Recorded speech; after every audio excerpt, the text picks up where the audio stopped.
J'ai commencé l'argentique il y a un peu plus d'1 an. Principalement parce que je traînais beaucoup avec un autre photographe, un ami à moi qui en faisait beaucoup, qui faisait même que de l'argentique.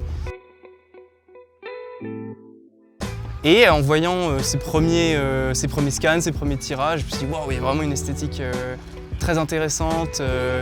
Moi qui aime aussi beaucoup tout ce qui est un peu vintage, tout ce qui est un peu à l'ancienne dans mes goûts artistiques, j'ai été très attiré par l'argentique et c'est pour ça que j'ai commencé. Au début, je me suis dit mais ça va coûter très cher, ça va être galère, tu vas pas pouvoir voir tes photos en temps réel. Et puis finalement, en fait, c'est pas si compliqué que ça. C'est vraiment quelque chose d'accessible à tout le monde, je pense. Et je pense qu'au-delà de ça, c'est aussi un passage obligé, je pense, pour quelqu'un qui veut maîtriser la photographie sous tous ses aspects. Ça fait déjà quelques années que je fais du numérique et un jour, mon grand-père m'a donné un appareil photo argentique. Et je me suis dit pourquoi pas essayer la photo argentique. Comment je suis tombé dedans? En fait, dès qu'on commence l'argentique, on commence rapidement à apprécier le résultat, la façon de faire. C'est quelque chose qui rapidement m'a vraiment plu et ça a changé beaucoup ma façon de faire du numérique aussi.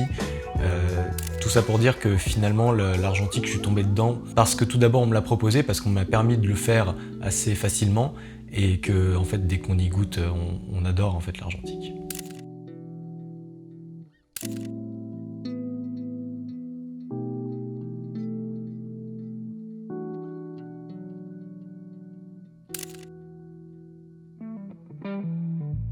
Alors j'ai commencé la photo argentique avec Victor.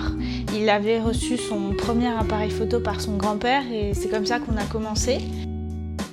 Ensuite, il m'a offert mon premier appareil photo argentique à Noël. En vue de notre voyage à New York, il m'avait offert 3 pellicules différentes, dont une 400TX, pour que je puisse faire des photos comme les photos légendaires qu'on voyait de New York en noir et blanc.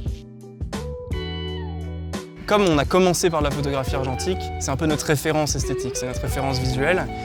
Et le numérique qui est arrivé très récemment, au début des années 2000, a au début essayé de s'inspirer de ça parce que c'était un peu le code de beauté.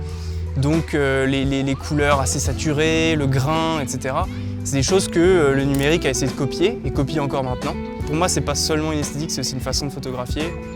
Et donc toute l'histoire qu'il y a avec la photographie argentique, il faut absolument prendre en compte, je pense, pour bien comprendre les tenants aboutissants de cette pratique. Alors, il faut savoir que l'argentique, ça reste quand même la base de la photo. C'est comme ça que la photo a été inventée, créée, on va dire. En argentique, la photo, elle imprime une surface physique. On la tire sur un support physique. Et donc l'argentique est un style qui est très brut, finalement, qui est très reconnaissable parce qu'on a ce qu'on appelle le grain. Donc le grain, c'est finalement chaque petit point sensible de la pellicule qui va faire une tache.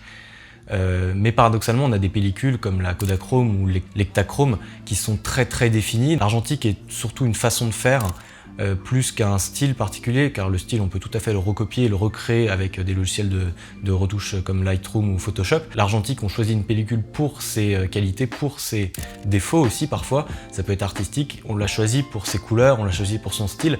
Et donc quand on fait les photos, on part de la pellicule qu'on fait et on arrive au résultat que la pellicule va nous donner. Et c'est ça la démarche qui change beaucoup en argentique par rapport au numérique. Récemment, on a vu l'exposition de McCurry à Lyon et il mélangeait des photos numériques et argentiques dans l'exposition. Et quand j'ai vu le rendu de l'argentique, donc de la Kodachrome, de cette célèbre pellicule, je me suis dit mais c'est incroyable, il faut absolument que j'essaye. Bon, malheureusement, on ne peut plus faire les Kodachrome car elles ont été discontinuées. Du coup, on a essayé de chercher des pellicules qui rendaient un peu pareil. Donc on nous a conseillé l'Ektar, qui elle tire un petit peu vers le rouge, et l'Ektachrome qui est plus ressemblante à la Kodachrome car c'est aussi un positif, mais qui tire un peu vers le bleu. Et l'Ektachrome est vraiment génial, les couleurs sont magnifiques. Au début, on a envie d'être fanatique de l'argentique, quoi. On a limite envie d'abandonner le numérique en se disant mais pourquoi je reviendrai au numérique où je dois partir d'une image brute, sans couleur, sans vie, hyper fade, et je dois faire tous mes ajustements moi-même quand des pellicules légendaires comme la Portra 400, comme la FP5 d'Ilford, n'importe quoi, toutes ces pellicules-là ont déjà quelque chose d'esthétique à apporter à ma photo et vont déjà donner le côté intéressant à ma photo. Pourquoi je m'emmerderais à le faire sur mon Lightroom, à passer des heures à le faire? Et finalement, en fait, même dans l'argentique, il y a une place à l'interprétation, il y a une place à la retouche. Parce que finalement, une fois que vous avez fait rien que le développement, il y a un degré de liberté. Il y en a qui font des développements à 1600 ISO alors qu'ils ont une 400 ISO. Il y en a qui vont développer plus une couleur qu'une autre. Donc dans tous les cas, c'est sujet à interprétation, même au niveau du scan, comme on a pu le voir ensemble. Je pense que l'avantage de l'argentique, c'est que justement, on choisit une pellicule pour ce qu'elle va donner, pour son type de couleur, pour son contraste, et on va y rester, et en fait, finalement, ça va nous obliger à faire les photos pour coller à ce style, pour maximiser le rendu de la pellicule. Et c'est ça qui est intéressant, c'est que ça fait travailler la photo avant de la faire. Donc finalement, le travail sur l'argentique n'est pas a posteriori, mais a priori, finalement, avant de faire la photo. L'argentique, ça m'a appris à préparer mes photos en amont, à préparer le cadre, à bien maîtriser tout ce qu'il y a dans ma photo. Ça m'a aussi appris à ne pas prendre 40 000 photos comme on le fait souvent avec le numérique. Car avec le numérique, on voit les photos, donc on peut se permettre d'en prendre beaucoup et de sélectionner ensuite. Sauf que l'argentique, en soi, on pourrait en prendre beaucoup, mais ça coûterait bien plus cher, il faudrait avoir beaucoup de pellicules. Du coup, on a plutôt tendance avec l'argentique à bien préparer sa photo, à maîtriser tout ce qu'il y a dans le cadre, et dès qu'on est satisfait, on déclenche et on passe à autre chose. Alors c'est clair, ouais. Au début, c'est une expérience assez extraordinaire. Il y a un côté vraiment... il y a le mystère total, on n'a pas le rendu direct de ce qu'on vient de prendre. On ne sait pas ce qu'on vient de prendre. Donc il y a beaucoup d'expérimentation, beaucoup de surprises aussi, parce qu'on pense prendre une photo d'une telle façon et finalement elle rend d'une façon totalement différente. On a beaucoup de déceptions, mais aussi beaucoup de surprises, donc des choses plutôt, des bons résultats qu'on n'attendait pas. Et puis, je pense qu'avec le temps, c'est surtout ça change notre façon de faire de la photo, parce que là, il y a 36 expositions, une pellicule, c'est entre 5 et 10 €. Le développement va me coûter cher, le scan va me coûter cher.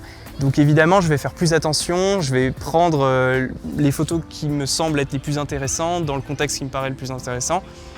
Et avec le côté, donc avec l'aspect esthétique de l'argentique, on prend moins de photos mais qui auront toutes quelque chose au moins d'intéressant, je pense.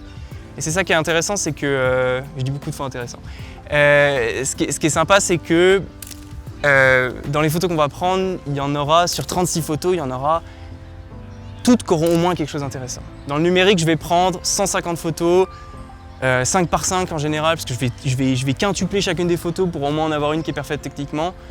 Là, on ne cherche pas la perfection technique, on cherche autre chose, on cherche aussi des aspects esthétiques, parfois même l'imperfection peut être esthétique.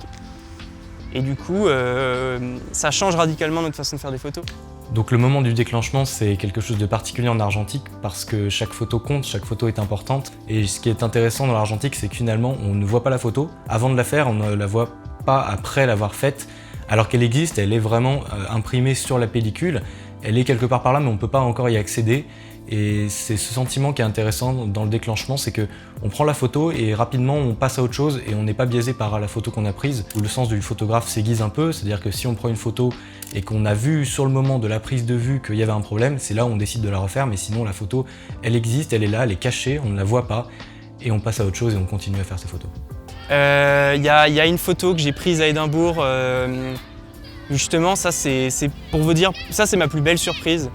Dernière photo de ma pellicule, j'avais shooté tout l'après-midi, il commençait à faire nuit.